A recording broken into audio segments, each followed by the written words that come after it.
Selamat datang di Alur Donghua. Sebelum mendengarkan, jangan lupa subscribe, like, komen, dan share ya, biar Mimin tambah semangat. Selamat mendengarkan. Sang Bupati Ilahi tanpa cahaya ingin membunuhku? Seru Yunce dengan campuran keterkejutan dan kebingungan. Namun, ia hanya perlu berpikir cepat untuk memahami alasan umumnya sendiri. Alih-alih menunjukkan rasa takut, ia berkata sambil tersenyum tipis. "Terima kasih atas peringatannya, Kakak. Aku akan memperhatikannya." Yunce hanyalah seorang praktisi ranah ilahi, namun ia tetap tenang dan terkendali setelah mengetahui bahwa seorang bupati ilahi sedang mengejarnya. Mosu sedikit memfokuskan pupil matanya dan bertanya, "Kau tidak takut?" "Lalu kenapa kalau aku takut? Lalu kenapa kalau aku tidak takut?" Sambil menunjukkan ketenangan yang tidak sesuai dengan kultivasinya yang sebenarnya, Yunce dengan percaya diri dan tanpa rasa takut menyatakan, "Shen Wu Yanye pada akhirnya hanyalah seorang bupati ilahi tragis yang kehilangan hatinya karena cinta. Di mataku dia tidak jauh berbeda dari hantu jurang tak berjiwa yang berkeliaran di kabut tak berujung. Kabut tak berujung itu penuh dengan hantu-hantu jurang, namun aku telah berulang kali keluar masuk tempat itu. Mengapa aku harus takut pada seorang wanita yang telah kehilangan akal sehatnya?" Mosu menggelengkan kepalanya sambil tersenyum. "Aku telah menjadi kaisar jurang selama bertahun-tahun, dan aku telah menyaksikan naik turunnya banyak bupati ilahi. Tak satu pun dari mereka akan menilai seorang bupati ilahi seperti yang kau lakukan. Itu karena aku belum ada di zaman itu." Dalam satu kalimat, Yunce mengungkapkan sikap riang dan kepercayaan dirinya yang tanpa hambatan. Senyum Kaisar Abis semakin melebar dan tampak lebih tulus. "Kurasa aku tidak perlu ikut campur." Alih-alih menjawab langsung, Yunce membalas dengan nada serius. "Boleh saya bertanya, Kakak Mosu? Apakah Kakak Nishan yang Anda kenal adalah orang yang akan memilih jalan yang lebih aman dan berlindung di bawah naungan orang lain ketika ancaman berbahaya muncul?" Mosu bahkan tidak berpikir. Dia langsung menjawab, "Dia tidak mau." "Kalau begitu, kamu pasti sudah tahu jawabanku." Sekali lagi Mosu melihat Yunce dan mengeluarkan seruan keheranan yang sama. "Kau benar-benar terlalu mirip dengan Kakak Nishan." Dugu Juiruan menundukkan kepalanya dalam-dalam untuk mencoba menyembunyikan keterjukatan yang mendidih di balik matanya. Dia belum pernah mendengar begitu banyak kata dari Kaisar Jurang, apalagi melihat senyum seperti itu di wajah pria itu. Semua orang tahu bahwa Bupati Ilahi tanpa cahaya sangat membenci laki-laki. Tetapi dia masih memperlakukanmu dengan hormat, setidaknya di permukaan. Ini menunjukkan bahwa dia gila, tetapi tidak sepenuhnya senting. Oleh karena itu, Bupati Ilahi tanpa cahaya tidak mungkin merendahkan dirinya sendiri hingga menyerangku secara langsung. Lagi pula mengingat siapa aku, dia harus terlebih dahulu menaklukkan kerajaan dewa penenun mimpi sebelum dia bisa menyerangku. Dia harus menemukan tempat dan waktu yang tepat untuk meminimalkan jejak yang dia tinggalkan sebagai... Tiba-tiba pupil mata Yunce menyempit sesaat. Dia teringat sebuah tempat. Zona terlarang para dewa tidur. Dengan ekspresi yang tidak berubah, dia melanjutkan. Pada saat kerajaan Dewa Malam Abadi akhirnya menemukan tempat dan waktu yang tepat, niat membunuh Bupati Ilahi tanpa cahaya mungkin sudah meredah. Bagaimanapun, itu hanyalah hasil dari provokasi yang tak terduga. Mosu mengangguk sedikit. "Benar, meskipun kamu masih sangat muda, kemampuanmu dalam menilai orang jauh melampaui teman-teman sebayamu. Namun setiap nafas yang ada di dunia ini mengandung variabel yang tak berhingga, sama seperti pikiran manusia yang berputar ratusan dan ribuan kali setiap saat. Setinggi apapun kedudukanmu, kamu tidak akan pernah benar-benar memahami gambaran lengkap atau sepenuhnya memahami hati seseorang. Tidakkah kamu takut kecelakaan akan mengejutkanmu? Bahwa skenario terburuk mungkin terjadi betapa kecil kemungkinannya?" Yunce bersenyum dan berkata tanpa rasa takut atau khawatir. Betapa menyesakan dan membatasinya hidup dalam kewaspadaan dan ketakutan terus-menerus, melangkah dengan hati-hati dan ragu-ragu saja. Jika kemalangan menimpaku besok karena alasan apapun, maka biarkan saja. Itu hanyalah takdir yang harus kutanggung. Yang perlu kalian lakukan hanyalah menyalakan indah untukku dan sedikit meratapi kepergianku. Jangan biarkan kesedihan membebani hati kalian atau membalas dendam atas namaku. Biarkan aku pergi tanpa beban dan bebas." Kaisar Abis melihat Yunce lama sekali. Dia tahu bahwa Yunce sedang mencoba menghiburnya. Kakak laki-lakinya Nisian pernah mengatakan hal yang serupa ketika mereka berkelana bersama di dunia fana. Bahkan ekspresi mereka pun sangat mirip. Dulu dia sangat iri dengan sifat Nisian yang riang dan mandiri. Hingga kini perasaan itu tidak berubah sedikit pun. Namun dia tidak bisa. Dia tidak mendapatkannya. Aku mengerti. Dia menatap Nisian dan mengangguk sambil tersenyum. Tadi aku mau minta Dugu Juwiruan menjadi pengawalmu. Tapi setelah kupikir-pikir, kehadirannya justru akan menjadi beban bagimu. Seharusnya aku lebih bijaksana. Dugu Juwiruan terkejut saat mendengar kata Kaisar Jurang. Yunce tidak berbasa-basi dengannya. Dia langsung menjawab. Belenggu apanya? Kau sama saja pasang gembok di leherku. Tidak mungkin. Dugu Juwiruan tambah terkejut saat mendengar jawaban Yunce. Oh, iya. Ngomong-ngomong, seolah tiba-tiba teringat sesuatu yang sangat penting, Yunce tiba-tiba berkata dengan tergesa-gesa dan bahkan menuntut. Singkirkan indera dilahimu dariku, saat ini juga, tanpa meninggalkan sepucik pun. Faktanya, dia telah menarik perhatian Kaisar Abyss sejak dia menginjakan kaki di Tanah Suci. Itu karena urat mendalam dewa sesatnya, atau lebih tepatnya aura Nisian. Bahkan tanpa memperhitungkan hukuman berupa amarah yang melahap, alasan Mosu menarik dan mencegah Hua Caili melepaskan serangan pedang yang akan melukai dirinya sendiri adalah karena dia telah mengetahui tentang hubungan mereka sebelumnya. Oke. Mosu menjanjikannya. Jangan khawatir, kau memanggilku kakak, jadi tentu saja aku tidak akan memata-mataimu lagi. Oh, dan kukira kau tidak tahu bahwa tindakanmu itu termasuk kegiatan mata-mata. Yunce tanpa sama sekali menyembunyikan kekesalannya, melangkah lebih dekat ke Kaisar Abyss dan berkata dengan serius. Kakak, Anda adalah Kaisar Abyss kan? Anda tidak akan mengingkari penjanji kan? Kalau begitu sebaiknya Anda jangan memata-matai saya secara diam-diam dimanapun, kapanpun. Jika Caili dan saya lagi berduaan, dan saya mengetahui bahwa Anda memata-matai saya, dia adalah wanita saya. Anda tidak diizinkan untuk mengawasi meskipun Anda adalah kakak saya. Mengerti? Bahkan Dugu Juwiruan pun bisa melihat kecanggungan yang muncul di antara alis Kaisar Jurang. Aku bukan tipe orang seperti itu. Sang Kaisar Jurang yang sudah bertahun-tahun tidak mengenal debat, terdengar canggung meskipun ia membalas dengan tenang. Menyadari bahwa tindakannya tidak dapat dibenarkan dan tidak pantas bagi seorang kakak, Kaisar Abyss menggelengkan kepalanya sambil tersenyum dan berkata, "Antar Yunce kembali, Juyuan." Sebelum mereka berpisah, Mosu memberikan satu nasihat terakhir kepadanya. Ingat ini Yunce, kau tidak boleh memasuki kabut tak berujung lagi. Itu adalah satu-satunya tempat yang tidak bisa kukendalikan. Tentu saja, sekarang setelah aku tahu bahwa Kaisar Kabut itu nyata, aku akan gila jika melangkah bahkan setengah langkah pun ke tempat itu. Yunce pergi bersama Dugu Juyuan, dan Mosu mengantar kepergiannya dengan tatapan matanya. Dia berdiri di sana untuk waktu yang lama, sampai sosok Yunce akhirnya menghilang dari mahkota Eden. Kemudian, dia sedikit mengangkat kepalanya dan menghela napas pelan yang dengan cepat lenyap tertiup angin. Kakak Nihwan, meskipun kita terpisah oleh dunia, meskipun waktu dan tempat telah berubah hingga tak dapat dikenali lagi, kau tetap merindukanku dan mengirimkan sosok dirimu yang lain ke duniaku. Terlepas dari semua kesedihan dan penderitaan yang telah kualami, aku sangat beruntung telah bertemu denganmu dan Xiao Die dalam hidup ini. Setelah meninggalkan mahkota Eden, Yunce terus memasang ekspresi santai dan puas di wajahnya. Sesekali dia akan melihat sekeliling dan mengagumi pemandangan indah Tanah Suci. Namun secara internal, tekanan berat yang berdiam di dalam hatinya telah berkurang, tetapi kekosongan yang ditinggalkan digantikan dengan kesuraman yang pekat. Dugu Juyuan dengan tenang memimpin jalan di depan Yunce. Meskipun ia sangat terkejut, ia tetap mempertahankan citra sempurna seorang kesatria jurang dan tidak mengajukan pertanyaan yang tidak perlu. Li Suo bertanya, "Mengapa hatimu begitu berat bahkan setelah kau mengatasi pertemuan dengan Kaisar Jurang? Apakah karena indera ilahinya terus mengejarmu?" "Tidak," kata Yunce dengan tenang. Dia sudah berjanji tidak akan memata-matai saya lagi. Ia berhenti sejenak sebelum berkata dengan serius, "Apakah kau ingat apa yang dikatakan Dewa Kilin di alam Dewa Kilin sebelum dia menghilang?" Dia berkata, "Yang perlu kau ingat adalah bahwa jurang maut ditakdirkan untuk hancur, dan obsesinya adalah hal terpenting yang tidak dapat ditentang oleh siapapun." Setelah bertemu langsung dengan Kaisar Jurang, akhirnya aku menyadari bahwa kengeriannya jauh melampaui imajinasiku.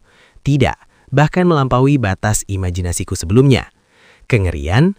Li Suo membisikkan kata itu dengan bingung. Tapi dia hanya menyimpan kebaikan dan kepercayaan padamu. Aku juga tidak merasakan niat jahat darinya. Yunce tidak membantah pernyataan itu, bahkan dia setuju dengannya. Tentu saja, kau tidak bisa merasakan niat jahatnya. Itu karena dia bukan orang jahat. Namun, ada tipe orang di dunia ini yang jauh lebih menakutkan daripada orang jahat. Liswo tidak mengerti hal ini. Tolong jelaskan. Yunce berkata santai saja. Kau pikir dia menunjukkan kepercayaan yang luar biasa padaku. Tapi sebenarnya, dia tidak pernah percaya atau tidak percaya padaku sejak awal. Ingat kembali percakapan kita secara rinci. Dari awal hingga akhir, dia tidak pernah meminta bukti atas kata-kataku. Beberapa kali dia mengujiku hanyalah untuk mencari bayangan Nihwan dariku. Liswo terdiam sejenak.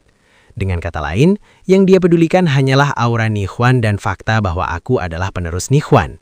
Dia sama sekali tidak peduli apakah yang kukatakan itu benar atau salah. Alasannya dia bersikap seperti ini, dia sudah memberitahuku. Itu karena dia hanya mampu memikul satu beban dalam hidupnya sekarang. Justru karena itulah dia begitu menakutkan. Yunce memperlambat ucapannya dan setiap kata yang diucapkannya membuat hati merinding. Jika orang jahat ingin melakukan kejahatan, mereka tetap harus mempertimbangkan pro dan kontra sebelum bertindak. Namun obsesinya begitu murni dan absolut, sehingga sepenuhnya melampaui kebaikan dan kejahatan biasa, benar atau salah. Bahkan untuk secercah kemungkinan terkecil pun, dia rela membayar harga berapapun dan memadamkan rintangan apapun tanpa ragu-ragu. Tidak ada yang bisa menghentikannya, dan mundur bukanlah pilihan. Tidak ada yang bisa mengalihkan perhatiannya, dan tidak ada emosi yang dapat mempengaruhinya. Kali ini Liswo tampaknya mengerti, tetapi segera diikuti oleh kebingungan dan ketidakpahaman. Aku masih tidak mengerti, mengapa dia harus terobsesi pada satu orang sampai sejauh itu. Kau juga kaisar sebuah dunia. Dia bisa saja memilih untuk meniru teladanmu dan memiliki harem selir untuk menemaninya. 9 penyihir untuk menjadi pelayan pribadinya. Yunce tegas menyela perkataannya dan berkata dengan wajah datar, situasi kita sangat berbeda, kau tidak mungkin membandingkannya. Apa yang membuatmu berbeda? Liswo mendesak apakah karena Xiao Die mengorbankan dirinya untuk menyelamatkan nyawanya. Itu belum semuanya. Yunce berkata, Xiao Die melakukan apa yang dia lakukan saat itu karena cinta dan kepanikan yang luar biasa. Dia menjadikan keselamatan musuh sebagai prioritasnya dan mengesampingkan segalanya. Namun apapun yang terjadi, tidak diragukan lagi bahwa dia telah menyebabkan ras iblis kehilangan 2 artefak iblisnya. Dia tidak diragukan lagi adalah pendosa tak terampuni dari ras iblis. Iblis dari tingkat apapun dari ras iblis berhak membencinya dan mencelanya. Klan dan kerabatnya pun akan dipermalukan karena perbuatannya. Jika berita ini menyebar, bahkan ras asing pun tidak akan ragu untuk mencemooh dan mengejeknya. Ini menunjukkan bahwa Pan Xiao Die adalah wanita yang sangat temperamental. Cintanya pada Mosu benar-benar melampaui akal sehat atau kebenaran. Pada saat yang sama, ayahnya Mosu, Kaisar Dewa Penghukum Langit, Moe, bahkan sampai menggunakan pedang leluhur untuk mengeksekusi putranya sendiri atas dasar alasan dan kebenaran. Benturan antara dua ekstrim itulah yang menciptakan Mosu saat ini, sosok dengan obsesi yang sedalam itu sehingga menyerupai jurang tanpa batas. Liswo mendalami pemahamannya tentang sifat manusia, kemudian dia menghela napas dan berkata, terbayangkan bahwa obsesi absolut begitu menakutkan hingga melampaui kejahatan absolut juga. Jadi, bagaimana keadaan Pan Xiao Die saat ini? Aku tidak bisa bertanya. Aku tidak berani bertanya. Yunce menghela napas. Jika aku harus menebak, dia masih menyimpan secuil kekuatan hidup yang gagal dia padamkan tepat sebelum dia mati. Adapun di mana dia berada sekarang, itu pasti tempat lahir yang Caili bicarakan. Lisu mengajukan pertanyaan lain. Tapi, aku masih punya pertanyaan. Apakah obsesinya benar-benar sesempurna dan menakutkan seperti yang kau klaim? Ada bukti bahwa dia tidak sepenuhnya mengabaikan segalanya, bukan? Tanah suci dan 6 kerajaan dewa tidak akan ada jika tidak demikian. Yunce sedikit menyipitkan matanya. Dan sekarang, kau sudah memasuki inti permasalahannya. Saat ini Moso tampaknya yakin bahwa satu-satunya cara untuk membangkitkan Pan Xiao Die terletak di dalam tanah suci abadi. Adapun apa yang dimaksud dengan metode ini, itu tidak penting. Akhirnya, dia tidak boleh diizinkan menginjakkan kaki di alam dewa. Kekuatan spasial cermin penembus kekosongan netra asli diperlukan untuk berjalan ke tanah suci abadi. Dan untuk mengaktifkan cermin penembus kekosongan netra asli, ia harus mengumpulkan kekuatan 6 kerajaan dewa, termasuk kristal jurang yang telah dikumpulkan kerajaan dewa selama bertahun-tahun, dan kekuatan ilahi dari 7 dewa sejati. Inilah sebabnya, mengapa Moso masih mempertahankan 6 kerajaan dewa hingga hari ini. Mengingat Moso hampir setara dengan dewa pencipta dan waktuku sangat terbatas, adalah khayalan belaka untuk berpikir bahwa aku dapat melampauinya dalam hal kekuatan. Oleh karena itu, jalan yang akan kutempuh tetap tidak berubah. Cahaya gelap yang lebih berbahaya dan lebih bertekad dari sebelumnya muncul di balik pupil matanya. Aku akan mencuri asal-usul ilahi dari semua kerajaan dewa. Dia telah menentukan target pertamanya sejak lama. Bahkan, pada hari perampokan itu semakin mendekat. Lalu, bagaimana dengan Kaisar Kabut? Liso mengingatkannya. Jika Moso tidak berbohong, berarti entitas ini benar-benar ada. Akankah mereka ternyata menjadi variabel yang sangat besar? Yunce berkata dengan tenang, jika kamu memiliki energi yang cukup, tentu saja kamu harus mengidentifikasi semua variabel yang mungkin dan mempersiapkan diri sesuai dengan itu. Tapi jika tidak, maka kamu harus mengesampingkannya dan fokus pada saat ini.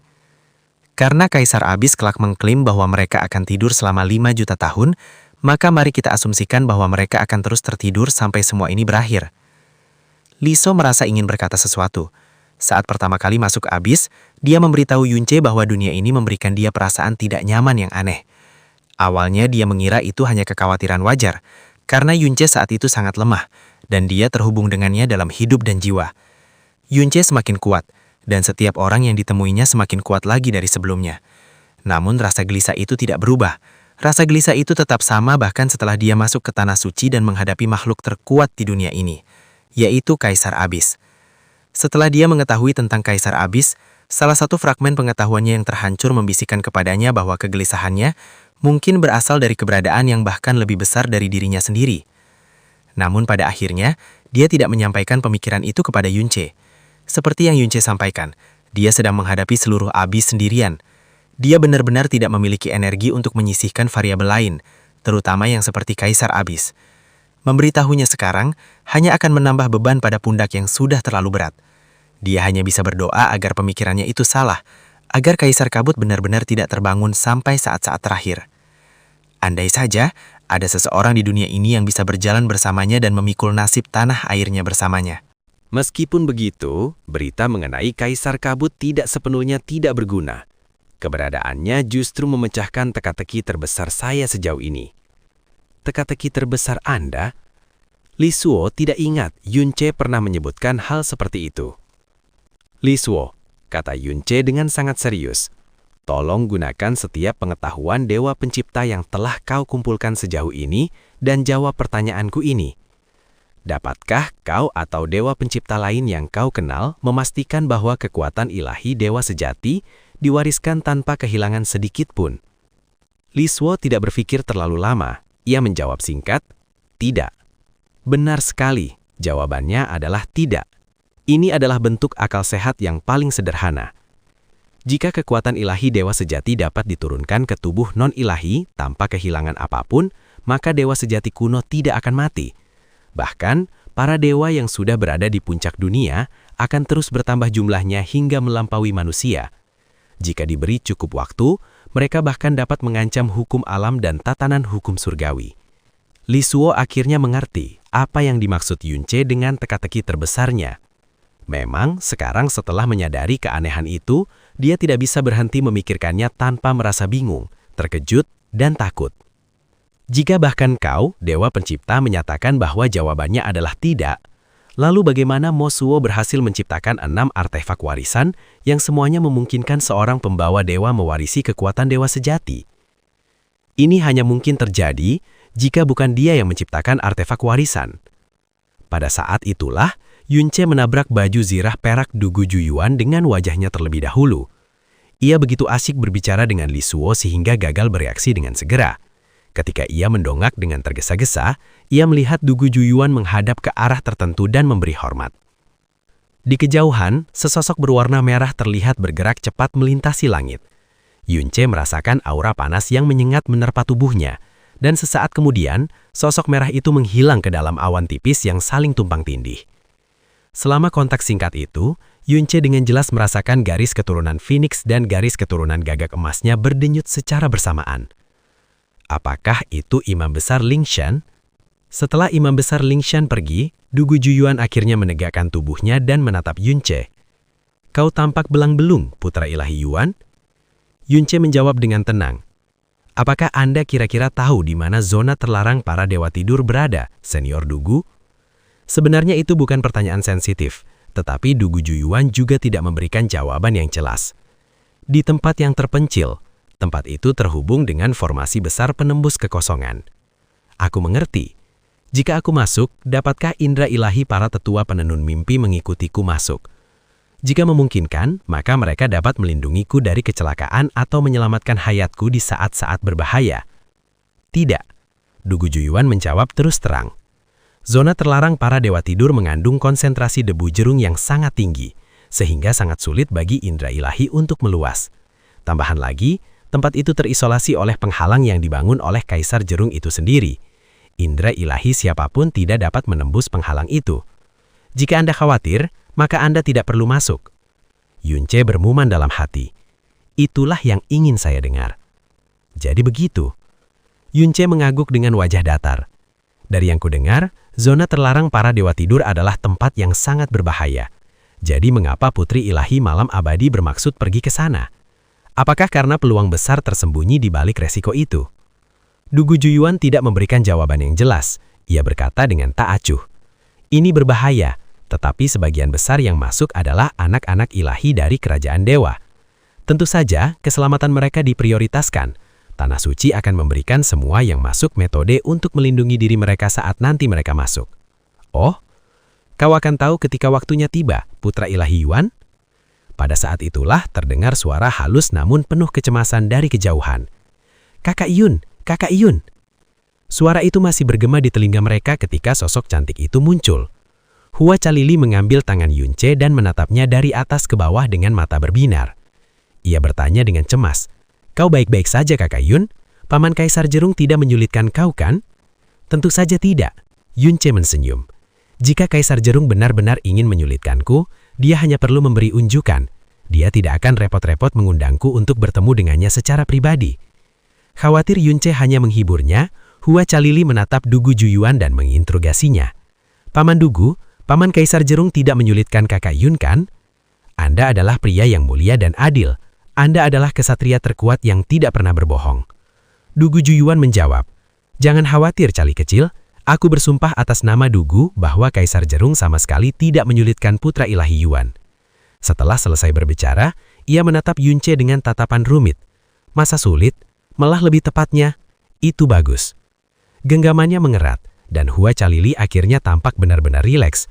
Ia tersenyum ranum dan menawan, lalu berkata, "Jadi izinkan aku berbagi kabar baik juga.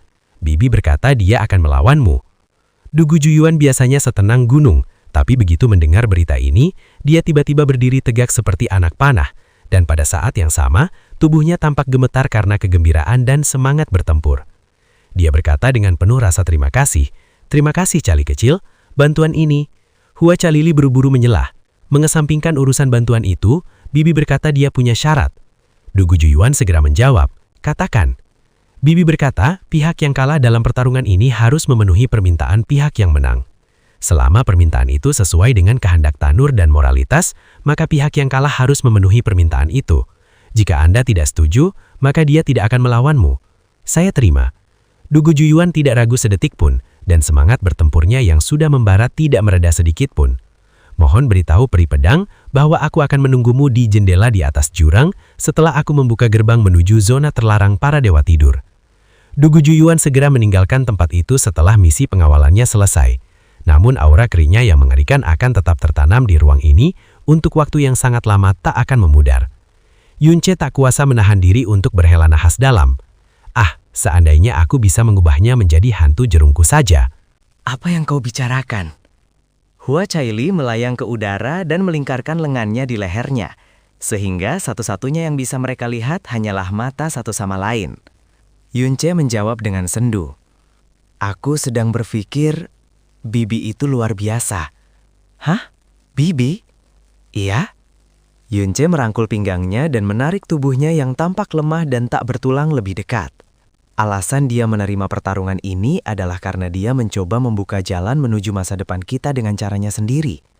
Mata Hua Caili membeku saat kesadaran menghantaminya.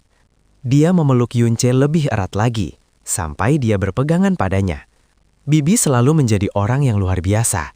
Sekarang aku memiliki ayah yang paling menyayangiku, bibi yang paling memanjakanku, dan kakak Yun terbaik di dunia. Saat ini aku merasa seperti surga telah memberiku segalanya yang terbaik. Yunche tidak mengatakan apapun. Tanpa sadar, lengannya mengencang di pinggang rampingnya sesaat sebelum kemudian rileks. Dari kejauhan, Hua Fuchen tidak bisa mendekati pasangan itu atau meninggalkan area itu. Dia hanya bisa menggelengkan kepalanya tanpa daya.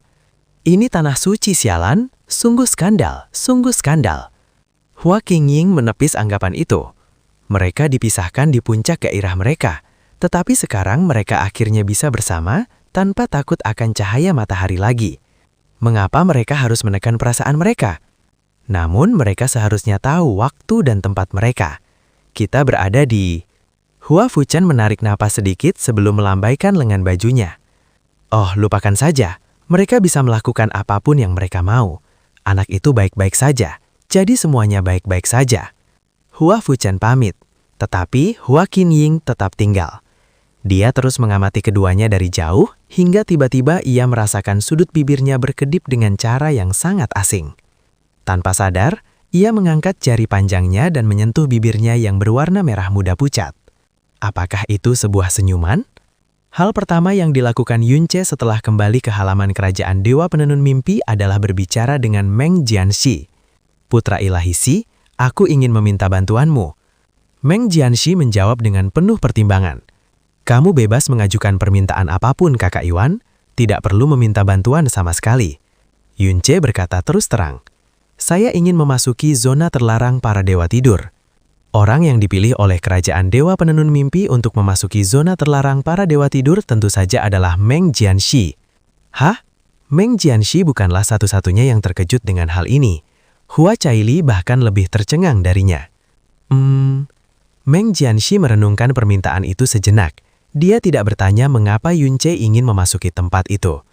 Dia berkata dengan jujur, tidak ada yang salah dengan permintaan ini. Namun, debu jurang di zona terlarang Dewa Tidur sebanding dengan wilayah dalam kabut tak berhijong, dan tempat itu menyimpan ancaman dan bahaya yang tak terhitung dan tak terduga. Mengingat kondisimu saat ini, Yunche berkata dengan senyum, hukuman amarah yang melahap hanya menyebabkan keruntuhan sementara tubuh dan jiwa. Itu berbeda dengan cedera serius. Masih ada beberapa jam sebelum pintu masuk terbuka. Seharusnya cukup waktu bagiku untuk pulih. Kalau begitu, aku akan pergi, kata Hua Caili dengan tergesa-gesa. Yunche tahu ini akan berakhir seperti ini. Dia berkata dengan suara tak berdaya. Ayahmu mungkin tidak akan menyetujui ini. Dia harus. Hua Caili buru-buru melepaskan Yunche dan terbang pergi. Aku akan berbicara dengannya sekarang juga.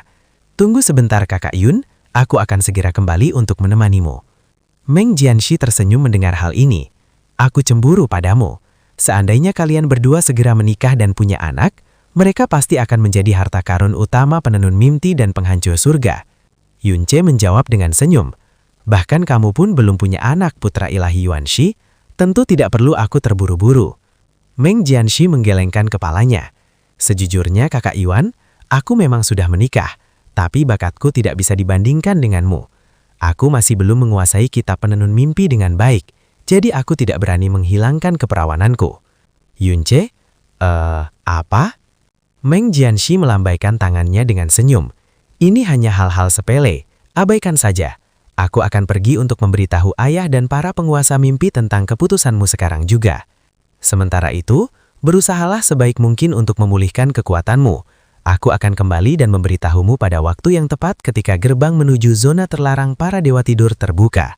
Terlepas dari apa yang dikatakan Hua Caili, butuh waktu 1 jam penuh sebelum akhirnya ia kembali ke sisi Yunche. Jelas dibutuhkan banyak bujukan. Bahkan Yunche menduga ia juga meminta bantuan Hua Qingling, sehingga akhirnya dengan susah payah ia mendapatkan izin dari Hua Fuchen. Setelah kembali, Hua Caili duduk tenang di sisi Yunche dan hanya menatap Yunche. Yunche saat ini sedang menyelimuti dirinya dengan cahaya putih dan menutup matanya. Selama beberapa jam ke depan, Hua Caili tidak akan mengalihkan pandangannya dari Yunche sedetik pun. Setelah hari ini, mereka akan benar-benar menjadi milik satu sama lain. Dahulu kala, mereka pernah berjalan di garis tipis antara hidup dan mati bersama. Hari ini mereka telah mengatasi rintangan besar yang diletakkan di depan jalan mereka oleh Kaisar Jurang itu sendiri. Meskipun hukuman ganda dari amarah yang melahap telah memenuhi setiap inci tubuh Yunce dengan rasa sakit yang mengerikan, itu juga mengukir citranya dan janjinya sendiri di mahkota Eden ke dalam setiap sudut jiwanya. Mulai sekarang, dia tidak bisa menerima orang lain di dalam jiwanya. Tidak ada orang lain di seluruh dunia yang bisa menyingkirkan atau menggantikannya. Hua Caili dengan tenang mengulurkan jari-jarinya yang lembut dan selembut Gia, lalu dengan lembut menelusuri lekuk tubuh Yunce. Terkadang tatapannya tersenyum, terkadang sadu, terkadang penuh kerinduan, dan semuanya bersatu di matanya sebagai pengabdian yang abadi. Di tepi tanah suci, semua kerajaan dewa kecuali kerajaan tanpa batas telah berkumpul. Tangan Dugu Guzuaran bergerak, dan formasi yang mendalam yang telah tertidur entah kapan lamanya itu bersinar dengan cahaya spasial yang kaya dan menyilaukan. Namun cahaya itu tampak agak keabu-abuan. Shen Wuyan dari kerajaan Dewa Naga Abadi berdiri di barisan depan kelompok itu, karena dialah alasan zona terlarang Dewa Tidur dibuka kembali. Di belakangnya ada Xian Yu dari kerajaan Dewa Bintang dan Bulan, dan Pan Buzuo dari kerajaan Dewa Kupu-Kupu Burung Hantu. Ketika Hua Caili dan Yunce melangkah maju bersama, semua orang memandang keduanya dengan terkejut dan takjub. Meskipun bakat dan kultivasi Hua Caili dalam ilmu pedang sudah berbicara sendiri, Hua Fuchen bukanlah tipe orang yang dengan sengaja akan menempatkannya dalam bahaya yang begitu nyata. Dugu Juyuan mengamati kelompok itu dengan acuh tak acuh dan berkata, "Masuklah ke dalam formasi ini dan kalian akan mendapati diri kalian berada di zona terlarang para dewa tidur. Segala rampasan yang kalian peroleh di zona terlarang adalah milik kalian. Kalian tidak perlu melaporkannya ke tanah suci. Namun, saya harus mengingatkan Anda bahwa lokasi tempat Anda akan diteleportasi bersifat acak. Dengan kata lain, Anda mungkin akan terisolasi sejak awal." Alis Hua Fuchen terlihat sedikit lebih mengerut. Dugu Juyuan perlahan mengalihkan pandangannya dari satu sisi ke sisi lain. Ketika tidak ada yang mundur, dia akhirnya berkata, "Namun, karena semua orang yang memasuki zona terlarang para dewa tidur kali ini adalah pembawa dewa, Kaisar Jurang telah sengaja menyiapkan metode pengamanan untuk semua orang." Dia menggesekkan jarinya di udara, dan 5 bintang redup terbang menuju kelompok berlima itu. Bintang-bintang itu berbentuk bola giok yang memancarkan cahaya abu-abu di sampung bahu pembawanya. Ini adalah jenis giok ilahi pemecah kekosongan yang istimewa. 144 hari setelah Anda memasuki zona terlarang para dewa tidur, benda ini akan hancur secara otomatis dan memindahkan Anda kembali ke pintu masuk ini. Jika Anda menghadapi bahaya yang mustahil dalam periode ini, Anda dapat menghancurkan bola ini dan kembali tanpa cedera. Begitu Dugu Juyuan mengatakan ini, ekspresi gugup yang terpampang di wajah sebagian besar tetua langsung lenyap. Hua Fuchen dan Meng Kongchan juga tampak jauh lebih gembira. Pada saat yang sama, mereka saling bertukar pandangan heran. Dari apa yang mereka ketahui tentang Kaisar Jurang, dia bukanlah orang yang akan memberikan anugerah seperti itu. Xian Yu segera menjawab dengan penuh rasa berterima kasih. "Sampaikan terima kasih kami kepada Kaisar Jurang Senior Dugu, kami sangat berterima kasih." Dugu Juyuan tidak menjawabnya. Dia menoleh ke samping dan berkata, "Anggaplah perjalanan ini sebagai ujian. Jangan terburu-buru saat menghadapi kesulitan, dan jangan biarkan keserakahan menguasaimu. Tidak ada yang bisa menyelamatkanmu jika kau menempatkan dirimu dalam situasi putus asa di mana kau tidak mampu menghancurkan giok ilahi pemecah kekosongan. Baiklah, silahkan masuk." Suaranya masih menggema di udara ketika Shen Wuyi berlari maju dan memasuki formasi. Dia tidak ragu sedetik pun. Pan Buzuo melirik sekilas giok ilahi pemecah kekosongan di bahunya dan tertawa kecil. Kemudian dengan angkuh ia melangkah masuk ke dalam formasi. "Putra ilahi Yuan, putri ilahi pemecah langit, apakah kalian ingin mulai duluan?" Xian Yu menoleh ke arah keduanya dan menyapa mereka dengan ekspresi ramah. Jelas dia bermaksud berteman dengan Yunce. Yunce memberikan jawaban yang sesuai. "Terima kasih, kami dengan senang hati akan menerima tawaran Anda. Mungkin kita bisa bertarung berdampingan jika kita bertemu di dalam." Xian Yu tersenyum. Xian Yu sangat menantikannya. Yunce dan Hua Caili melangkah bersama ke dalam formasi besar penembus kekosongan. Saat cahaya ilahi spasial menyelimuti badan mereka, Yunce mendengar Hua Caili berteriak, "Kamu tidak boleh membahayakan dirimu sendiri ya, Kakak Yun. Tunggu aku akan menemukanmu secepatnya." Cahaya abu-abu berkelinap dan baik cahaya maupun suaranya hilang bersamaan. Yunce menutup matanya perlahan. Ketika dia membukanya kembali, dia tidak lagi melihat ruang bersih tanah suci.